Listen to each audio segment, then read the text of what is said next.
गिबियावनो खौरांगिरि मानगोनां नोंथांमोनखौ बे समाव साबायखर जासिबाय। खौरांगिरि मेल लानायनि जाहोना जाहैबाय नोंथांमोना मिन्थिगौ गोबांथार खौरां बिजोङाव मैया मोनसे निउस फोसावजादों। धेमाजि जिल्ला UBPF नि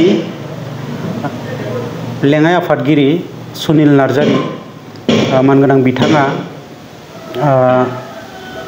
गाव संगठननिफ्राय ओंखारनायजों लोगोसे जिल्लानि सिङाव थानाय गासैबो दखराफ्रा ओंखारबाय होननानै बिथाङा आफादनिफ्राय ओंखारजोब्बाय होननानै बिथाङा मोनसे मिडियायाव बुंदों, खौरां बिजोङाव बुंदों। दा बे आयदायावनो बाथ्राखौ जोङो क्लियार होनो सानदों, फिनजाथाय होफिननो सानदों। दा बेफोरबायदि जेबो नङा, जायाखै। संगठन हिसाबै थिगैनो दङ। दिनै गेजेर जनाय दखरानि आफादगिरिनो दंफायो, सिलापथार आन्चलिकनि आफादगिरि दंफायो। बिथांमोना आरो गुबुन गुबुन आन्चलिकजोंबो जों सावरायजोब्बाय, रावबो बेफोरबायदि डिसिसन लायाखै। बिथां सुनिल नार्जारी बिथाङा गावनि बेक्तिगत खारननि थाखाय, गावनि पार्सनेल प्रब्लेम्सनि थाखाय जुदि संगठननिफ्राय ओंखारदोंब्ला बेखौ जोंहा बुंनांगौ जेबो गैया। प्रब्लेम्सआ बयहाबो थायो। आरो जुदि माबाफोर भुल बुजाबुजिनि थाखाय बिथाङा जुदि ओंखारनाय जादोंब्ला जोङो UBPF आफाद हिसाबै जोंनि दरजाया खुला, जेब्लायबो बिथांखौ जों वेलकाम खालामफिनो।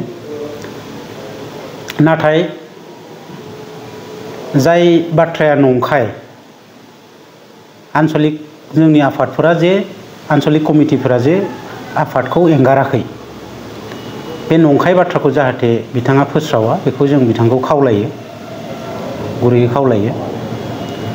लोगोसे निउसाव जोङो बिक्रम रामसियारि बिथांनि फट' नुदों। बिक्रम रामसियारिया नंगौ, बिथाङा जोंनि UBPF आफादाव दङमोन, सेन्ट्रेल कमिटियाव।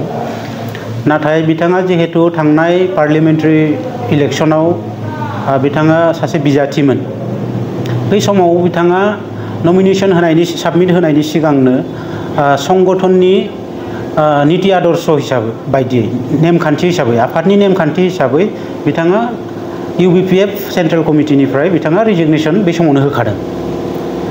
दा बे हिसाबै बिथाङा अलरेडि बै समनिफ्रायनो संगठनाव गैखाया।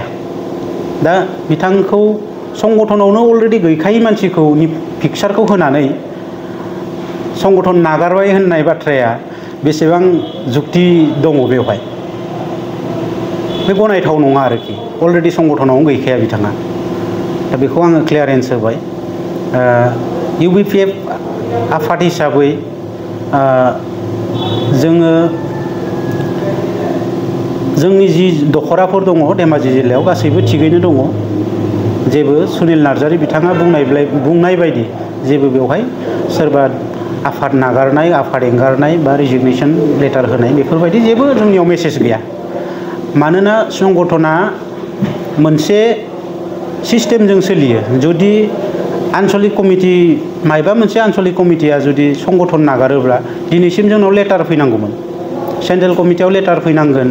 बेखौ जोङो पर्यालसना खालामना नायगोन, बिसार बिबेसना खालामनानै नायनायनि उनावसो बेनि डिसिसना जायो। बेफोरो जाहैबाय संगठननि नेमखान्थि। दा बे प्रसेसजों थांनांगोन। दा बेफोरबायदि जेबो प्रसेस जायाखै जिहेतु बेवहाय जेबो जेंना गैया आरोखि। आफादनि रावबो आन्चलिक कमिटि बा एक्सेप्ट सुनिल नार्जारी बिथांनि अनगायै गुबुन रावबो आफादखौ एंगाराखै दिनैनि थारिखआव।